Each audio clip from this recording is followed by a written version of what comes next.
So yun, good morning mga kabiyahe. So ang gagawin natin ngayon ay i-review natin tong ating Honda Click 125 version 3 2024. So nakuha natin to, actually hindi natin nakuha kundi binigay o naregalo sa atin ng ating mga anak. So gusto ko lang nakita nyo kung ano ang meron tong Click 125. So sila nag-ano nito sila na yung mga anak ko yung may gusto talaga na, well, gusto ko rin talaga, no? Sino ba ayaw sa regalo, no? Lalo libre. Ano ba masama kung libre? Sabi nga ni Ted Pilot nung araw, saka ni Corina Sanchez. So yun, magre-review tayo ng ating Click 125. Daling ko lang kayo dun sa spot na paborito ko. Dito, gustong-gusto ko kasi itong lugar na to at napaka maaliwalas, no? Tabing lawa siya. So, pupunta lang tayo doon. Tapos, papakita ko sa inyo kung ano yung meron dito sa Click 125. Actually, gustong-gusto ko siya. Marami na tayong gamit na motor. Iba-ibang klase, iba-ibang brand na. Pero sa category ng 125, masasabi ko na halimaw. Itong Click 125. Napaka-responsive niya kasi, no? May bigat tayong 90 kilos, no? Hopefully bumaba pa. Dahil payat naman tayo nung araw. So, isa sa mga ginagawa natin ngayon yan, magpagaan. All stock tong tong motor, wala pa akong pinapalitan na kahit ano. Dahil unang-unang hindi tayo mahilig sa mga ganon, no? Dahil naniniwala na tayo sa manufacturer na ito yung setup niya. Pangalawa, hindi naman tayo karerista, no? Hindi tayo mahilig sa mga ganon.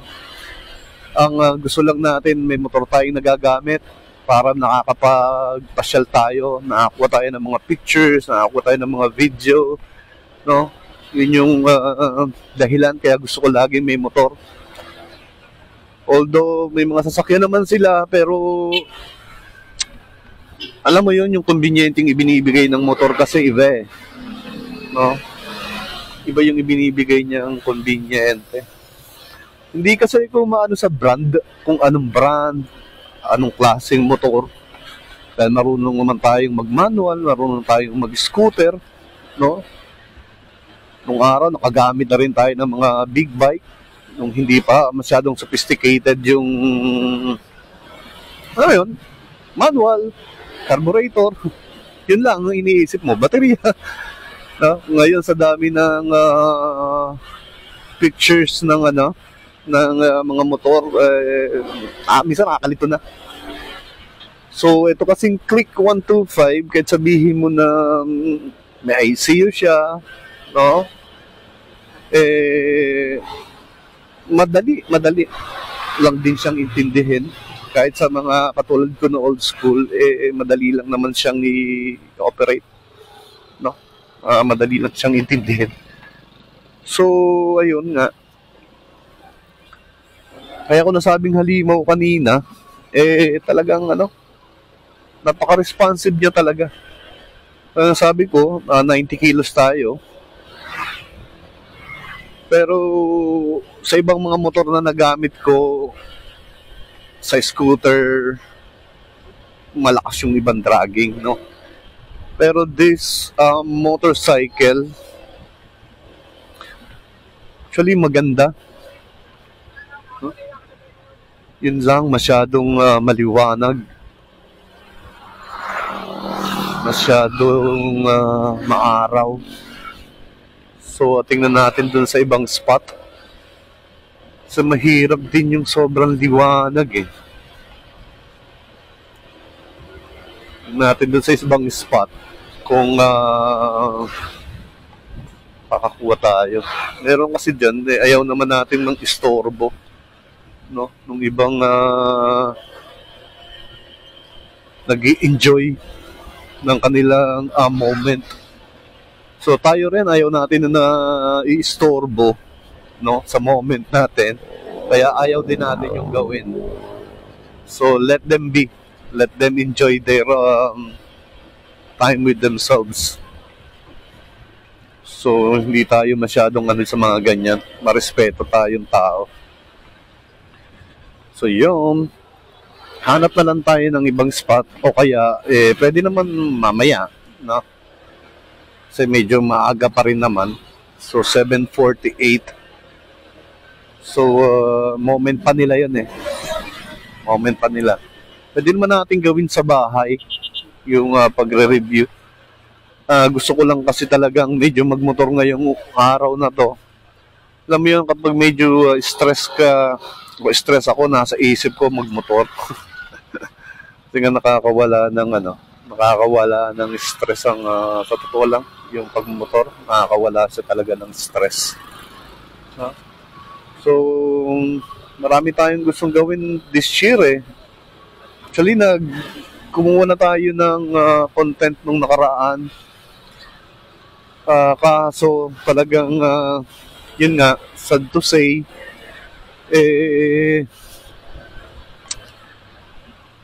wala sa pwesto yung camera natin, no? Kasi inalisan ko to ng extension dahil nga minsan nababangga dun sa nababangga sa motor. Kaso dahil hindi natin talaga nakikita, hindi kasi widescreen tong ating, naka-widescreen na siya pero ito na lang yung kaya niyang ibigay. Gusto talaga natin tong ipa-modify yung camera natin. So may kamahalan din pala. Kasi gusto ko nakikita nyo rin sana yung yung motor, yung speed, yung hindi ka nayuyuko na gano'n. Alam mo yon, hindi yung puro lang, umaandar lang. So siguro from time to time na lang magtitirod down tayo just for you to see. Kasi talagang medyo malayo. Dahil hindi nga siya widescreen. Pero tingin ko okay naman siya. Hindi sa pwede na, kundi okay naman siya talaga kumuha. So nga, yun lang, hindi nga siya widescreen na. So pagpasensyahan nyo na lang. Time will come, makakapag-ano rin tayo, makakapag-upgrade din tayo. But at this point of time, let's do what is available. No? Of course, mangyari naman yan sa support nyo. So kung napadaan kayo dito sa channel ko, ako nga pala si Biyahe ni Dad. What I do is motovlogging, no? Nag-travel tayo, yun yung plano natin talaga. Nagawa na natin yan previously. So ang daming nangyari. So hindi natin na i-push masyado. Pero this year, 2025, ipo-focus natin siya, no? This is gonna be our bread and butter. So, we decided to do it full-time. So, yun na yung natin, gagawin natin for the meantime, no? Kasi I really enjoy Nag-enjoy talaga ako sa mga ginagawa ko ngayon, no? Of course, may mga challenges along the way. Kahit namang saang field meron nun, no? So, what we're going to do is to overcome those shortcomings, mga challenges na yon, para magawa natin itong mga bagay-bagay na ta. Right? So, ayun. So, tingnan muna natin dito kung meron tayong lugar na makikita na hindi tayo mag-o-obstruct sa traffic, hindi tayo mag-o-obstruct sa ibang nag-e-enjoy ng moment nila. So, yun. So ano pa? Um, Ako din nag-enjoy ako ngayon. Tulad ng sabi ko kanina, no? Napupuntahan mo yung gusto mong puntahan. Hindi naman siguro talaga pagandahan ng motor yan, no? Maganda naman na itong motor natin. Kahit naman dati, no? As long as na may gulong. No, may gulong, maandar, tapos kondisyon. Wala talaga sa brand dyan. Kundi kung paano mo gamitin yung motor. Kung paano mo i-maintain. No? Hindi ka nangangamba. So tayo nakagamit tayo ng dati-dati pa. Ako yung mga nasa siguro let's say 24 years old. Noong una 23, 24, gano'n. Na bago lang lumabas yung mga mga China na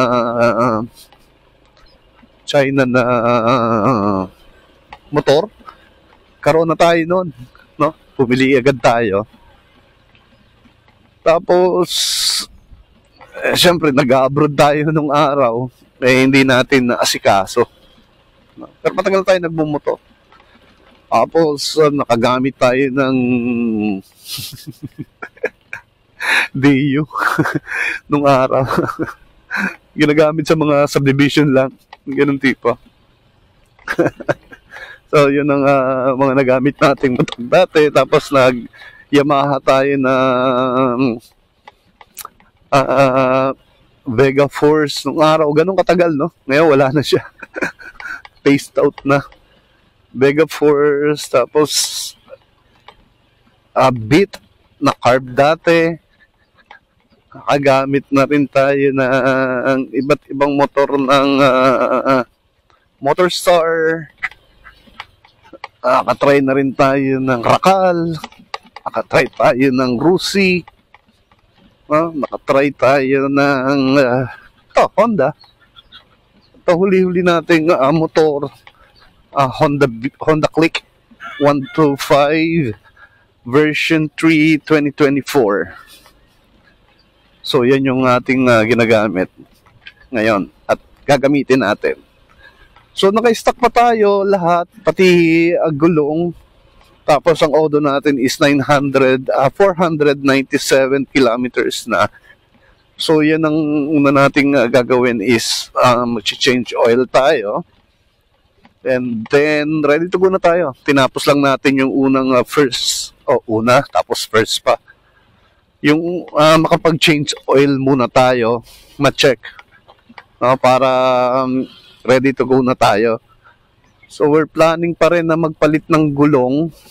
Of course, for our safety. No? Hindi kasi ako confident na bumiyahin na na naka-stock tire pa tayo kasi medyo may kadulasan talaga.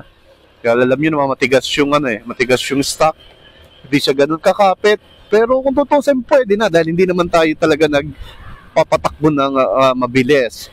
Kaso yung baka maka-encounter tayo ng ulan, tapos madulas, alam nyo naman sa mga probinsya, di ba? May landslide, wala na tayong laban doon. No, so ang pinaplano nating ipalit is yung Corsa na dual sport. Yun yung ipapalit natin. Hindi tayo maglalaki ng gulong.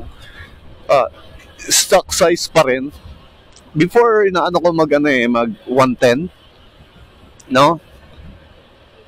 So pinagpipilian natin yung Corsa o kaya yung Beast tire na flush. Dahil karamihan talaga ng mga kapatid nating delivery riders, no, yun ang gamit dahil nga tibay daw at saka makapit. So tayo kasi yung maraming gumagamit para tested mo. Maraming hindi naman testimony kundi maraming mga patunay, no? Kasi gusto natin yung worth naman yung natin, yung perang gagamitin